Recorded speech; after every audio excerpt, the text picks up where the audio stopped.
Good afternoon,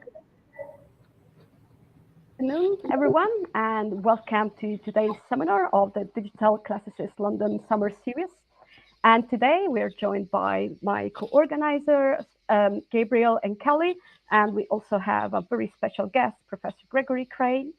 Our speaker for today is Farnoosh Shamsian, and she is a PhD student at the University of Leipzig, and she will share with us some preliminary results from her doctoral research. And the topic of her contribution today is about learning ancient Greek in Persian through digital annotations.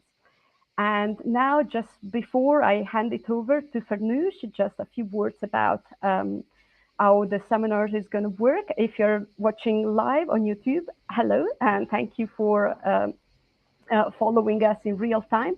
Feel free to use the YouTube chat to communicate with us during the seminar. Let us know where are you, following from, or if you want to comment or ask questions. There will be time for questions after Farnoosh's talk.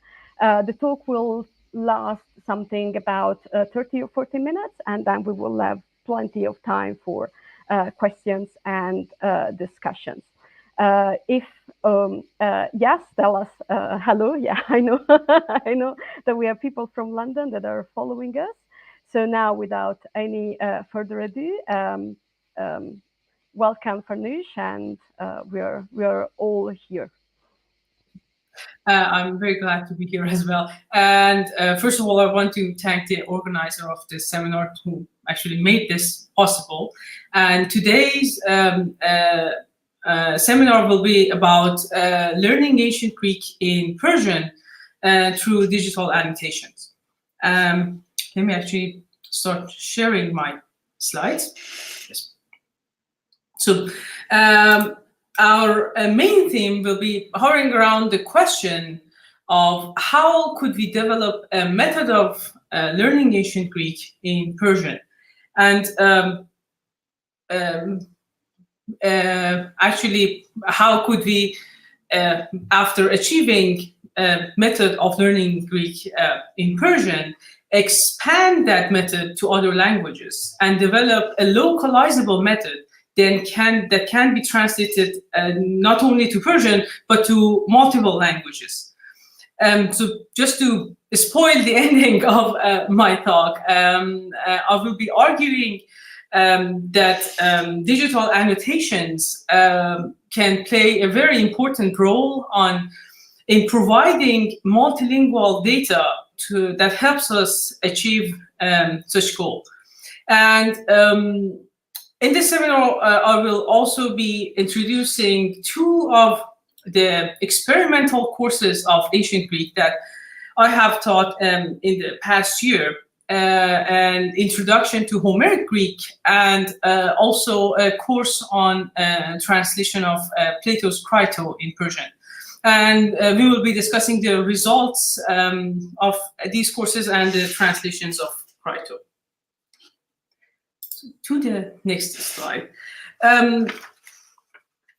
Actually, I should mention here that since I'm Iranian, I speak the standard Persian spoken in Iran. And some of the information I share might not be exactly true in some cases about other dialects of Persian, and I should apologize in advance if such an error actually occurs. And although all the examples are from Persian, the issues I'm discussing here are not just limited to Persian, of course. So, as we know, Persia and Greece, to give you some background, share many historical and cultural ties. And starting actually way before the Greco-Persian Wars, until long after the Alexander conquest of Persia, which actually resulted in Koine Greek being official language in Iran for centuries. and the impact of Greek language and culture in Persia is very consequential. So we can actually see it in many disciplines like history, philosophy, and even in scientific disciplines like medicine or astronomy. Just for instance, Greek philosophy, and particularly Aristotle's and Plato's ideas, are centrally incorporated into early Islamic philosophy. So it wouldn't be actually surprising if somebody from this background would be interested in learning ancient Greek, and of course I'm sure that wouldn't be the only reason. So considering this background, I find it actually surprising that ancient Greek language is not studied extensively in any Persian-speaking academic institution, and almost no university that I know of offers a degree in this subject, let alone actually a degree. So normally you wouldn't even be able to take a course for credit in an Iranian university on ancient Greek. And all the direct translations of ancient Greek in Persian, if we actually calculate, there might be less than 10 books that has been translated directly from ancient Greek. The rest has indirect translations, often through English, sometimes French and German. But the indirect translations are actually very common. So, for example, Sarapaidia has 7 translations in Persian, some from French, some from English, but none of them are actually direct translations. And here I have linked a recent conference paper with Chiara Palladino, myself, and Tarek Youssef, in which we discussed that some of these translations actually have inaccuracies. And there's a section in this paper that talks about how in comparison, indirect translations have much more inaccuracies and misinterpretations compared to direct translations. The example here is, of course, from the Iliad. The only textbook available for learning ancient Greek is actually a translation from a textbook that is originally written in English, and no other resources are available. So there is no textbook, commentaries, or lexicons that we can use in Persian. And I hope it's not too big of a statement to say that most of the traditional sources, textbook, commentaries, and lexicons are available only to the speakers of English and certain European languages. So considering that we have so many sources in, for example, English, why wouldn't we translate a textbook to Persian and use it to learn ancient Greek? So translating traditional sources also comes with its own challenges. For example, these sources often use positive language transfer to explain Greek grammar. Just to give an example on what I mean by positive language transfer, if someone is a native speaker of Italian and only knows Italian, if we gave them a text of Latin and they don't know any Latin, if they actually spend a little bit time, they might figure out what the words mean, some of them, simply because of the cognates that they see with their mother tongue. And that would be an example of positive transfer. Another example is that I actually have used the cover of this book on the right side of this slide, is the method of learning Latin that is called lingua latina, and is via the natural approach. So it's teaching Latin as a living language. And as you see in the cover, it says that it is per se illustrata. And here I would ask that this to actually translate illustrata as like illustrative, maybe in English as a cognate. If you are a native speaker of Persian and you don't know any other languages, you wouldn't be actually able to read even the title of this book because you wouldn't know the alphabet. So the whole idea that this book is self-explanatory is based on the kind of cross-linguistic influence and the cognates that you have if you speak a language that is similar enough to Latin. And such cross-linguistic influence might actually go unnoticed by the speakers of these languages. So this is, of course, a rather extreme case, but there are some examples that might not be that obvious. However, recent sources like the Cambridge Grammar of Classical Greek, I have abbreviated it here, do not usually have this type of cross-linguistic influence. But the problem is that they're copyrighted, and it's important, at least for us, to have our sources under CC license, so they can be translated, they can be used freely without any obligation in different languages. So the issues that we actually might face, in addition to the cross-lingual influence, is that, let's say, for example, I translate FAR to Persian to teach Homeric Greek, but different learners from different backgrounds are interested in reading different texts by different authors. And if you're an English speaker, you would have a very wide range of textbooks available, from Homeric Greek to Attic prose. Sometimes even you have textbooks especially designed to teach you read, for example, Plato. But we wouldn't have that option. But we would need to meet the expectations of different learners.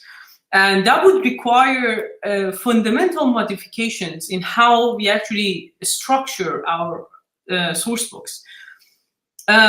And I believe that digital sources have actually provided us with a better opportunity to do such modifications.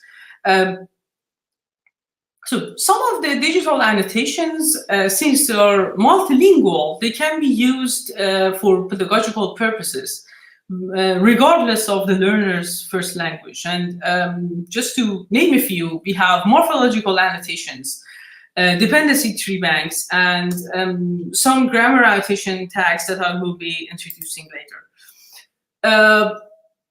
Here we have a tree bank for the first sentence in Book 1 of the Iliad, shown in perseids. And for example, on the right side, you see that it says the highlighted word menin comes from menis, which is a noun, and then menin is a noun, singular, feminine, and accusative. And these are abbreviations here, so the N-S and the _FA dash, if I want to explain that to an English speaker, I would probably use the same explanation that I would use for the Persian speaker, only the Persian, the other one would be in Persian. The same would be accurate if I say that here menin is the object of our main verb.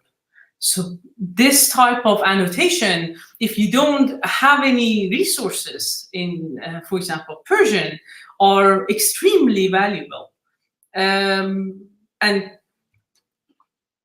again, we can use all this in Persian, but there is some information that we cannot actually get from the tree bank, and actually tree banks are not designed to so far to show this type of information to us. One example would be that what kind of genitive is Achilleus, or if we have a locative dative in this sentence. And learners normally would need that type of information to learn the language, to understand the semantic and syntactic structure of a sentence. So originally, we began using the overview of Greek syntax by Geoffrey Wright Burcox, that is based on Smythe's grammar and is available on Perseus, actually, to actually use for this type of information that we need.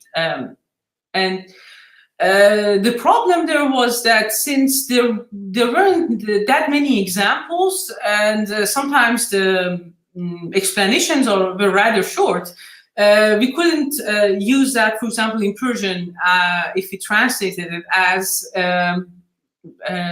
actually self-study book. So we would need a more extensive version for the purpose of annotating text. And then for this purpose, Greek grammar for annotation was developed, mainly based on a few grammar books that are in public domain. So Smythe, Farr, Gildersleeve, and Goodwin were the main sources. Also, maybe some sections from other public domain sources, but some sections were actually updated according to recent sources, such as, again, Cambridge Grammar of Classical Greek. But I will actually give you a better example of which parts were updated in the next slide. And this grammar for annotation is accessible in the link here at the end of this slide. This grammar for annotation was translated to Persian, partly, not the translation is actually not finished yet. And I have, before translation, revised the text for easier transference of the information. By that, I mean, I have used Google Translate to translate this text and to see if I get proper results by machine translation. That is simply my way, based on the assumption that if machine translation can be done on a sentence, it is, and there is not many errors in the results of a machine translation of the sentence in, for example, Persian and German. That sentence is clear enough to be easily translated to other languages. I'm not actually sure how true is this assumption. That is just simply a way of simplifying the text and how to measure if it's simple enough. So, however, some of the sections use actually English grammar. I'm talking about actually sections of Smythe to explain Greek. So they use English grammar as a frame of reference. And these type of explanations do not hold true after translation, for example, to Persian.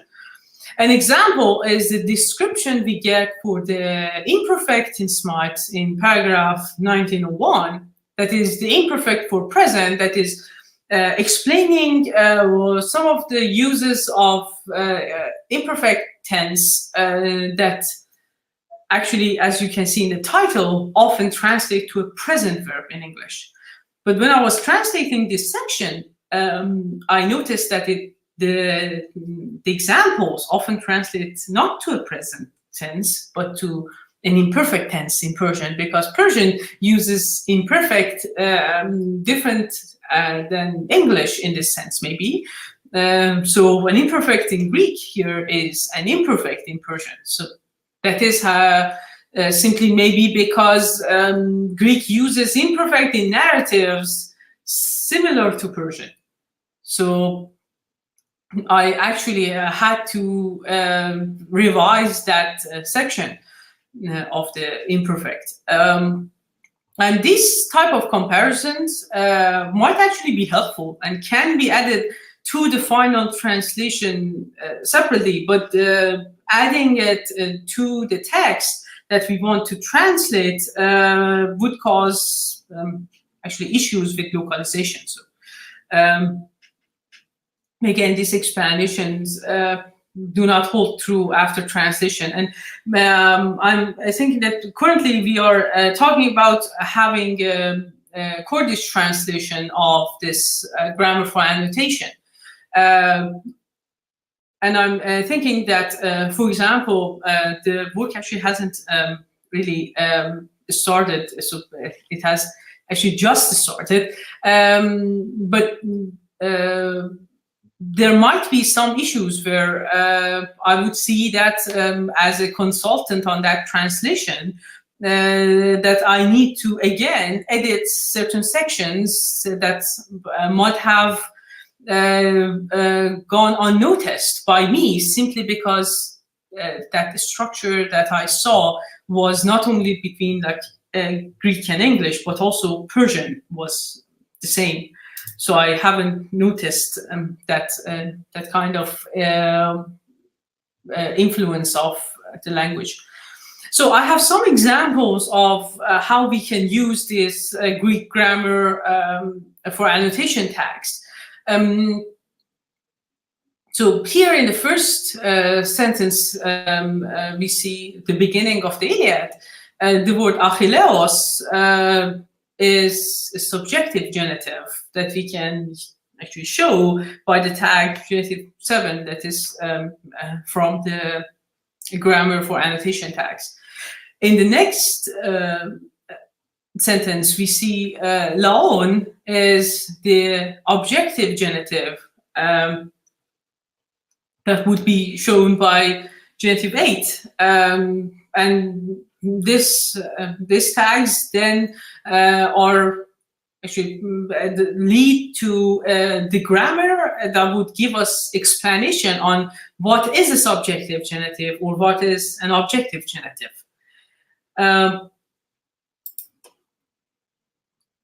So these resources that we have are localizable through minor changes. So translating the grammar for annotation might actually take a bit of time to translate all the explanations. But once translated, these can be used for annotating various texts. And again, to the one of our problems that we need to have multiple resources for multiple texts. We need to be able to have a textbook for learning Homeric Greek and another one for learning Plato, and maybe actually another one for learning, for example, Xenophon or Herodotus, that would actually give us the best way to, the fastest way to learn to read, for example, Herodotus. And these tags actually have a very wide range of pedagogical applications. So they can be not only used in learning, but also in the assessment. So simply asking a learner what type of a genitive is used in an example sentence. And I think they could help to compensate for the absence of these basic learning resources. And here's a link to where we can actually see some of the tree banks that we have. So I think now we have more than 1 million words of Greek tree banked, and that gives us a very large corpus to actually use for this purpose. So based on these digital annotations, I taught an introductory course to Homeric Greek in Persian last summer. And it was held in 20 sessions, 30 hours, held online. And similar to Far's Homeric Greek, it was based on the book 1 of the Iliad. And it followed the corpus-driven syllabus from the data we get from the tree banks of Homeric epics. And in this course, we use only authentic Greek and use translation alignment to actually give an idea of what the structure of a sentence is to the learners and help them actually use this translation alignment to focus on the section that they're learning. So in a way, using translation alignment to avoid confusions, because of course authentic Greek would be a little bit difficult, at least at the beginning, for learners to read. This would give us the opportunity to focus more on syntax, but we would use Perseus for actually more complicated morphology. And we used the same grammar tags for assessment. Another way for assessing the knowledge of the learners was to ask them to edit indirect translations that we have from Homer and use the data that they have, the tree banks, and the lexicons with, of course, machine translation if needed, to actually make them closer to Greek and then align them. And the same method can be applied to other texts, and then we would be able to reach a different audience. For example, people who are interested in reading Plato. And here I go to talk about my work with the Crito translation group. So 7 participants of this Homeric Greek course are joining me with this Crito translation group, where we are translating, currently going on Crito to Persian. So Shuresh Asimi, Amin Kazimia, Aylar Mahmudzadeh, Nima Mahmoudi, Kimia Nikpur, Farshid Brahimi, and Mehdi Shojaian. These are the translators, 7 translators of that we have in this group. We meet on a weekly basis. I actually don't think of myself as much of a teacher in this course, but kind of more like a moderator. We use tree banks, translation alignments, commentaries, and lexicons that we have in English. And each translator translates and aligns the Greek text with the Persian translation that they have done. And I actually don't do any translation here. I just, in case the text is very complicated, I give some hints, I help with the Greek, and my job is to actually combine these translations to 3 versions. At first, we decided to have, we decided to have one finalized version. But then after collecting few sessions of translation results, it was decided to actually have 3 versions because of different approaches that none of them were actually incorrect. All of them were correct, simply different understandings of the text, different way of translating the text, and different ways, sometimes even in aligning the text. So Crito has 4 indirect Persian translations. And here, actually, I'm going to share my,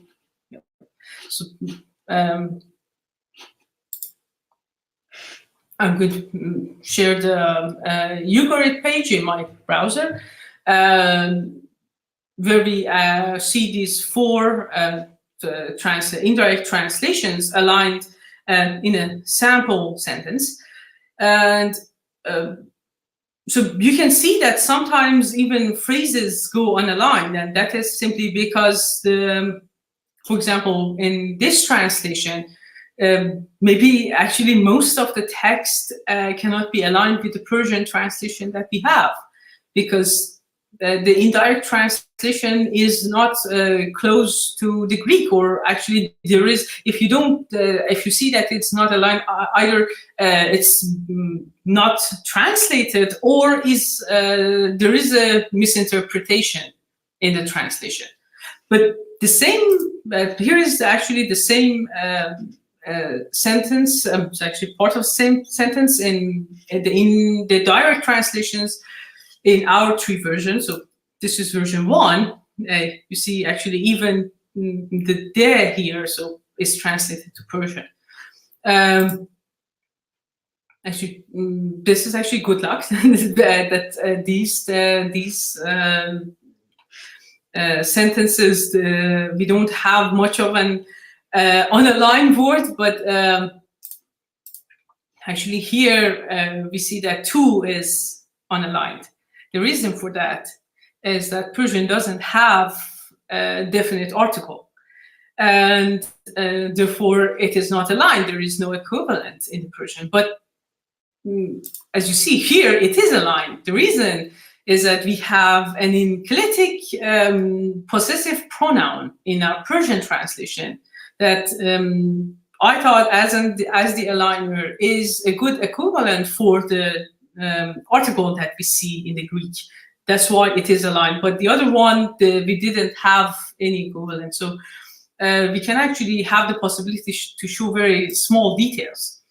Another small detail that we see here is that, for example, the infinitive here is actually translated to an infinitive in Persian. In the same sentence, we have the infinitive so not the present infinitive, but the perfect infinitive. And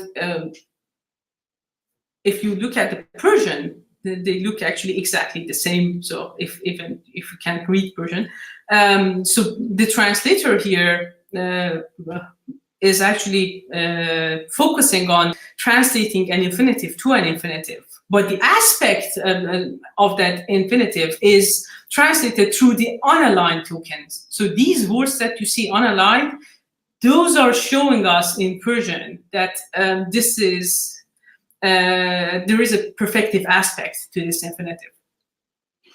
So in another example, same sentence, you see at the first one translated present infinitive to present infinitive. Actually, Persian doesn't have one infinitive; it doesn't have tense. The next one, the perfect infinitive, translated to a word saying like finish considering. So the word is actually giving us information and aligned to the infinitive on how to actually understand this word. Another example I want to show you is, for example, the word xenoi here. That I actually find it interesting. So we have xenoi translated to friends. Another example, xenoi translated to, actually find xenoi in this, to strangers, depending on the context. And actually, in one example here, xenoi translated to a coined word in Persian that this translator decided that because we don't have a word to show what xenoi actually means, we need to actually coin a word in Persian to show the meaning.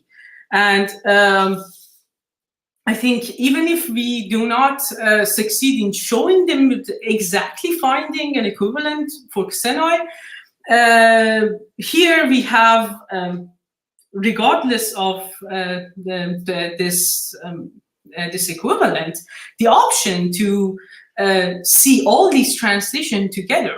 And that gives us, I guess, a good idea of what xenos means in Greek. And even if you don't know any Greek, you can see and track how xenos has been translated to Persian simply through alignment.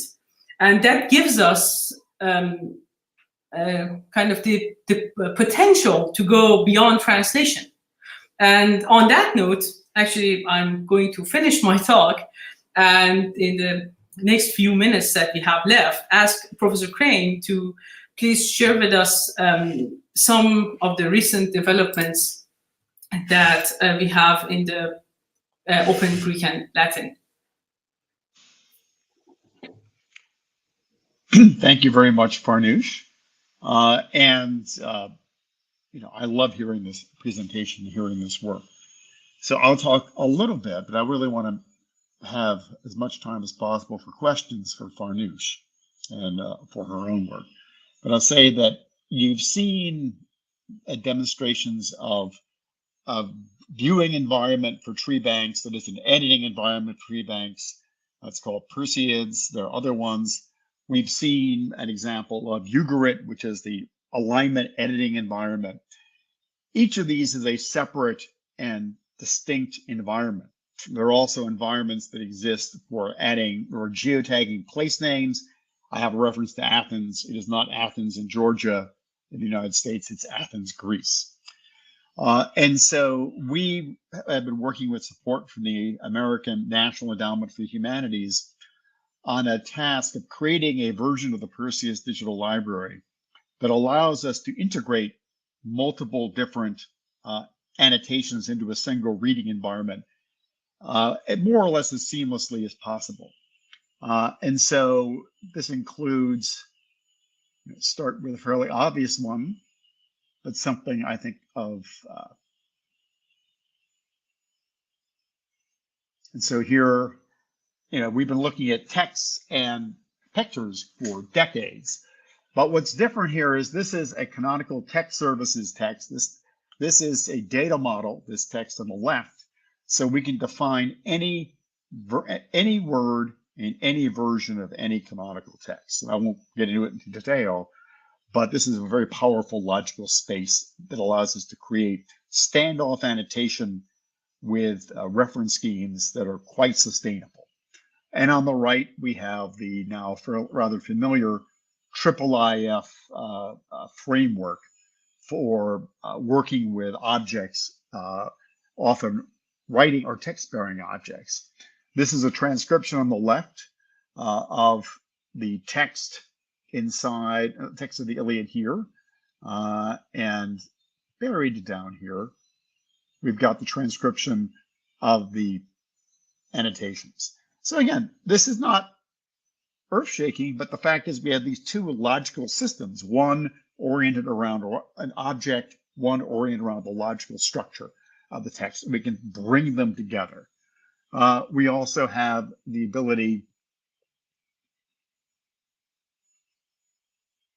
to integrate, things like named entities. And so here I'll go to the Odyssey.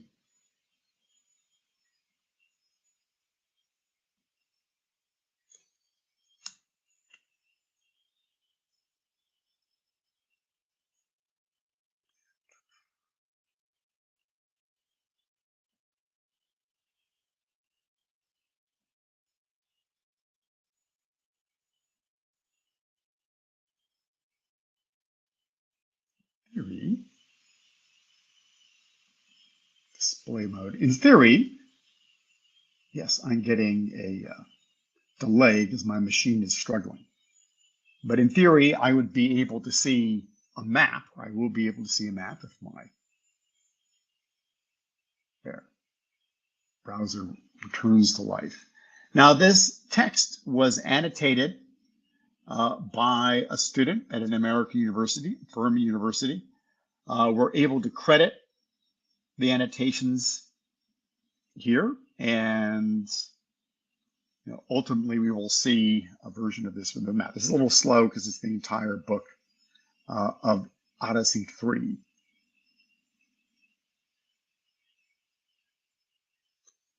Yeah.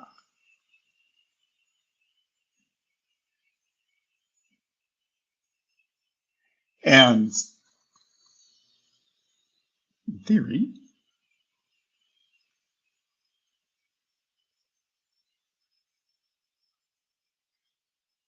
and then you get your aligned. These are the places referred to in the object. Again, this is something you would see in Recogito, but Recogito is a separate application. What we tried to do is provide a publication space in which you could see numerous classes of annotations that were created in other spaces. Let's go back to a shorter passage.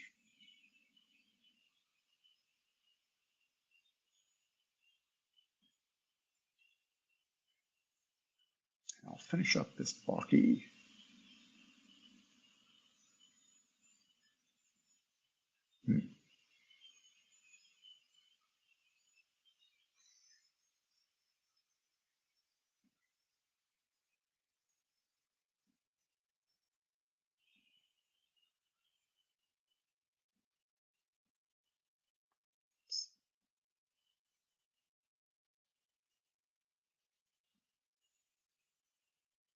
Okay, so this is Iliad, and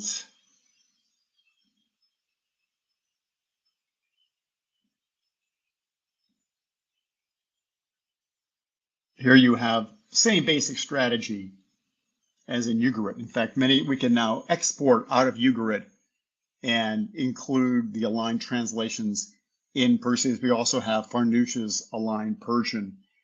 And I'll finish just by showing the tree banking. And this is actually, so this is the Iliad, and here you have the syntax tree represented in graphical form, but you're also able to see dependencies represented from within inside the sentence. And here we have also demonstrated that we can include both Persian as well as English information. The idea is to move towards deep localization so that we can adapt the data that we have for as many languages as possible, and generalize the incredibly exciting work that Farnoosh has begun with Persian for other languages, so that we can bootstrap and make accessible to people cultural heritage materials like ancient Greek in their own native languages. And I'll try to finish with an illustration.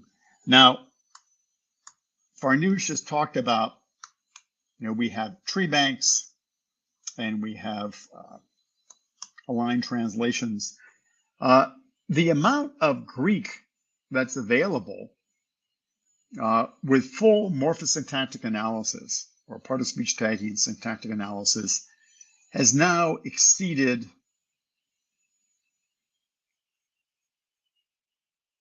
1 million words. We have about 1.3 million words of data. Now, this is a really interesting opportunity. That's 1.3 million words where someone, a human being, has analyzed what's the part of speech, what's the dictionary entry, and what is the syntactic role of this word in this context. 2/3 of it is poetry. A third roughly is 2/3 of it is prose. A third roughly is poetry. And it raises the question as to whether, if we are trying to educate people in Greek and Latin, we don't have enough time to teach them in the old-fashioned way. Maybe we should be thinking about teaching them how to work with this growing body of richly annotated text. 1.3 million words may not sound like a lot if you're talking about English novels, but the Harvard Classics Department undergraduate reading list used to be about 150,000 words of Greek and Latin. And Harvard got rid of it years ago because it was too long. There was too much and it was not practical for the students to work through. This is about 10 times bigger. So there's a space 10 times larger than the old Harvard reading list that was too big to read with traditional methods. We have 10 times more space that we can navigate and work with very effectively as using the methods that Farnoosh has shown. And so we're really looking at a new way of interacting with historical sources that's somewhere between traditional complete mastery, which is great if you have time for it, and on the other hand, complete dependence on an English translation, which is never acceptable. So that's really what we're working towards, and I'll finish on that note.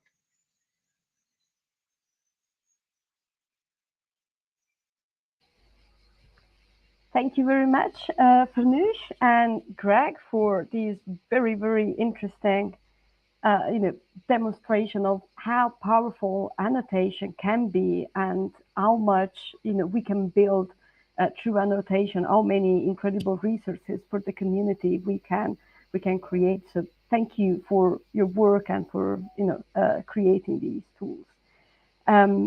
Now, shall I start from the people in the virtual room and ask if anyone has any immediate question for Farnoosh? And in the meantime, while we get the room warmed up, the people were following on YouTube. If you also want to ask questions, feel free to use the chat functionality in YouTube, and we will show your words in the video.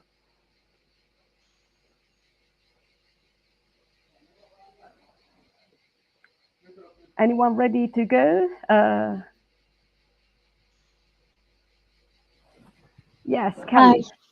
Yeah, absolutely. Thank you both for the lovely paper. You talked a lot about pedagogical applications of this. And so I'm from the very old school method of sitting with pen and paper and doing my translations first thing in the morning. So I'm just curious, sort of, if you envision maybe a side-by-side study. I mean, as Greg brought up, perhaps there's no longer time for this sort of work, but perhaps comparing the pedagogical approach that you've proposed here to those old school sort of methods, and then seeing how much do they differ? How do they differ? I was thinking that could be a very interesting element of the research that you've already proposed, and perhaps you've already explored that, just to think, if we're losing anything, or are we gaining? What exactly are we gaining? And so I was just curious if you've thought about that. Farnoosh, you want to answer that? I actually was thinking that since we don't have the textbooks in Persian to do this, because we don't have the localized textbook, you might be a better person to answer this question, considering the upcoming courses are taught. So we will be teaching I'll be teaching first year Greek in this coming year, along with Farnoosh. And we've in fact set up a de facto 2-track system. So there'll be the standard version where we go through your regular textbook, a bit on digital steroids. So we're working on it so that the hypothesis is, if you're producing Greek, we want to give you immediate feedback and clues so that you don't get in the habits of replicating things that don't work. So we think we can have a positive impact on the traditional method. But we'll also host a second section simultaneously that Farnoosh will run, that'll be online, and that will use the methods that Farnoosh has described.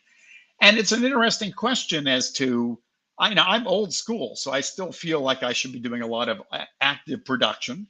On the other hand, you look at what Farnoosh has demonstrated, and if your goal is to say, well, can you take a modern language translation in the Greek and interrogate the two and critically assess what the relationship is and improve the modern language translation, and if you can improve a syntactically complex, or create translation of a syntactically complex object like a Platonic dialogue,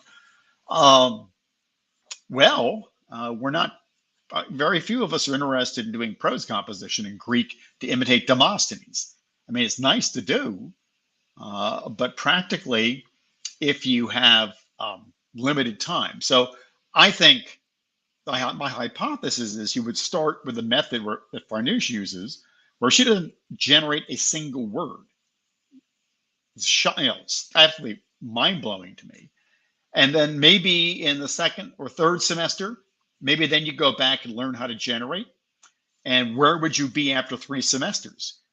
Maybe you'll be in the same place. Maybe the people who start with what Farnoosh is doing are further along because they've had more time on task. What they're doing is more satisfying. I don't know what the answer is. There's another dissertation that was done by Miriam Faradi with German and Persian and English. And what she did demonstrate was that students who are just doing alignment learned vocabulary. And they didn't learn the same kind of thing you learn with flashcards, but 2 months later, they remembered as much, or actually a little bit more vocabulary than the flashcard people. So there's a lot of learning effects here that we're just starting to see. Yeah, and I think potentially that could be one of the most interesting. I look forward to seeing the results of this class that you're discussing, because I think seeing that side by side, it reminds me slightly of the work that's been done by Dan Hicks in the Ashmolean, thinking about how objects, right? How seeing objects on a screen is different from experience an object in the real world. And so I think some of these cognitive impacts will actually be, I don't know if you want to publish in, cognitive psychology and things like that, but it seems as though you're hitting upon some really interesting questions. So I look forward to seeing the results of the project as it proceeds. Great, thank you, Kelly. So I guess I'll go next. And I was really struck by the fact that you are actually creating a wonderful data set of gold standard manual annotations of high quality done by humans, and and everything. And I was wondering, are you going to, or have you thought of using this to train machine learning algorithms? Because I mean, this would be so valuable. So do you think that these data sets could improve machine translation of Greek and Persian? Actually, I have talked to Tarek Youssef about on the same subject recently to be with Caro Palladino, the gold standard for ancient Greek English, and here we would need two annotators that are, in a sense, know the language, both languages very well, so ancient Greek and Persian. And I actually have a friend and colleague that I guess would be helping me with the gold standard. But of course, that's on the agenda, and we are thinking to have automatic alignment of ancient Greek Persian. However, considering the situation with indirect translations, that might eventually we would have some issues aligning text. But even just simply looking at how automatic alignment would work with indirect translation by itself is actually very interesting to me. Yeah, I think so. I really look forward to any update on that front. Thank you.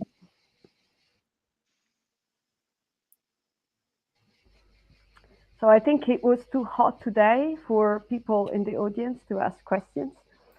So, so before I bombard Farnoosh, Gabby, do you have any questions for our speakers? Yeah, thank you. I mean, this was brilliant and really exciting. I mean, clearly this is so much really powerful sort of stuff coming out of the sort of experiments that you've been doing and working with these students and other people. I was struck by how much work clearly has gone into producing these resources that are then really valuable for students. So these 1.3 million words of annotated tree-banked Greek and the existing alignments of Greek and Persian, which are so important pedagogically as well as being outputs in their own right. And these things will obviously grow. But I was wondering if as part of students' progression, students would also in the process of using these things would also then contribute to these bodies of data and make them even larger and richer. And as you said, that you've got this much more powerful set of alignments because you've got 3 different translations that people have done using them. I mean, if you had 20 different people having done that, you might not have all of them kept in parallel, but you'd have more to choose from in your thing. So I was wondering how much you're expecting the work you do with the students to itself create more data that will contribute to this. Farnoosh? First of all, there is a huge interest in reading Plato in Iran. And although I started by teaching Homer, many people who actually attended the Homeric Greek course maybe were originally interested in reading Plato eventually. Now actually I'm planning to teach Plato, teach Greek through Plato based on these translation results of this course after our translations are done. And actually, I believe it would I would get much better results simply because with the Homeric Greek course, we only had one translation that was mine and aligned to the Greek, but here we have three. So in a way, the learners have options to consult two other translations for each sentence. And I'm hoping that actually the translators of the Crito group would go on and translate and align on themselves. I'm keeping my fingers crossed on that subject. So, and I'll point out that the aligned translations that we have, so aligned translations take a little while. We have them for Iliad 1, but then for Odyssey 5. And the idea is you should be able to get an automatically generated textbook, essentially, saying you're interested in working on this. This is what you need to know. But these translations were done by one of my students, and I worked with the student, carefully as well. But this will have her name on it. The tree banks were done. The Homer tree banks were done by first two students independently did every sentence, and then a postdoc went afterwards and looked where they differed and resolved stuff. And we can give you, we have the credits for who did each sentence. And I think that the same thing I showed, it was a little laggy, but I showed you the place names and the maps. Those things were annotated by Josh Kemp at Furman University. So I think it's extremely powerful that we're starting to see these machine actionable publications. They could be micro publications. They could be 2 or 3 sentences. There'd be one sentence with 15 pages of arguments about why you put the verb here as opposed to there. I think what I really find captivating, and I learned this from the Homer Multitext project, was that you have, which produced the diplomatic edition of the Benedictus A that I showed at the beginning of my section. People are eager to do, students and members of the public are eager to do something useful. It doesn't have to be the cure for COVID-19, be nice, but just something useful. And you can start with very simple tasks that are very accessible. Maybe draw a box around the part of the page that has Homer in it, the Iliad. Draw boxes around the Scholia. You don't need to know much Greek. You work your way up to tree banking, to translating the Scholia, and soon you're doing, the kind of stuff specialists do. But you have this sort of citizen science where you learn by observing other people's work, model it, start doing it yourself, work together to refine issues. And there's no other way for us to get all the data that we need to build this hybrid infrastructure space. We got 1.3 million words of Greek manually tree banked. There's about 100 million words of Greek out there. We're not going to do it all by hand. So.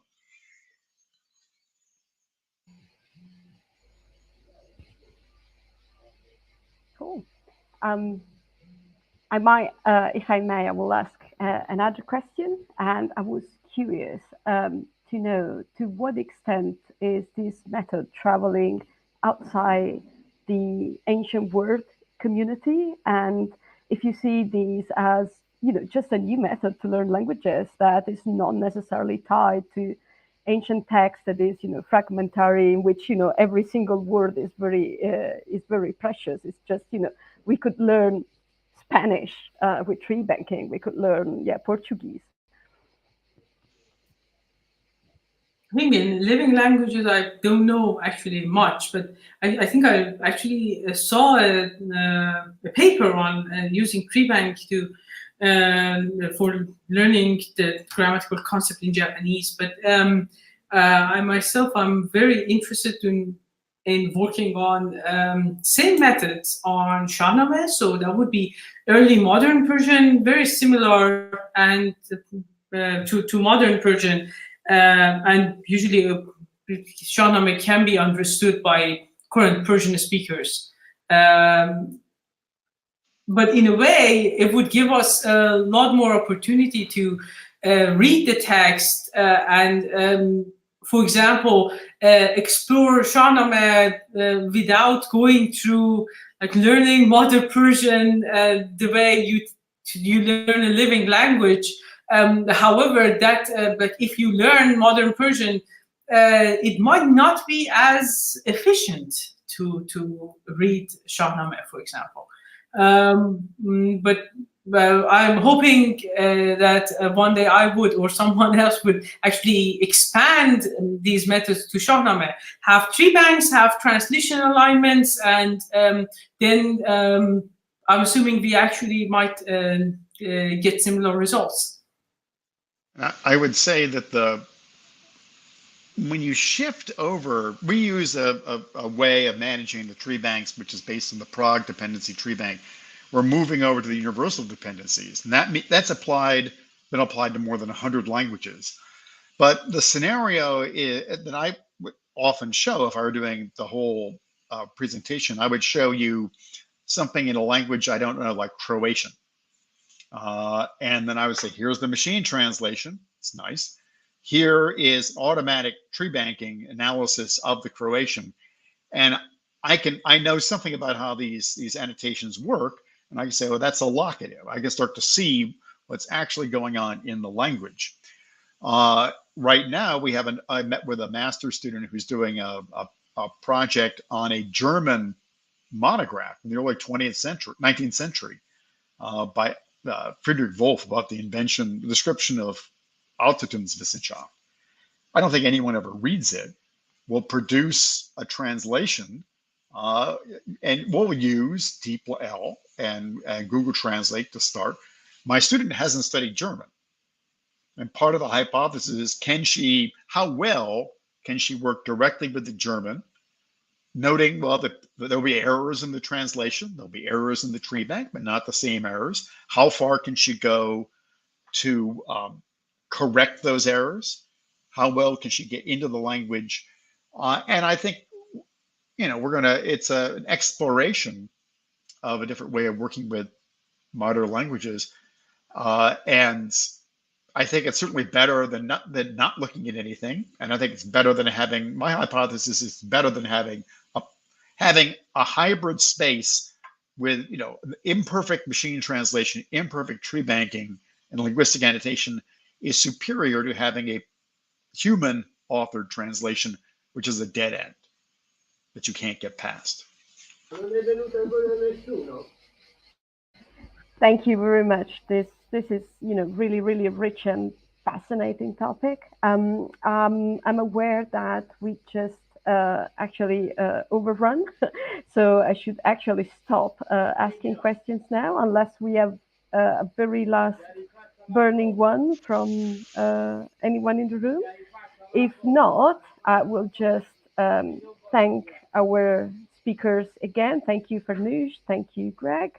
And I would like to invite you to our next seminar in this series, which will be on July the 15th.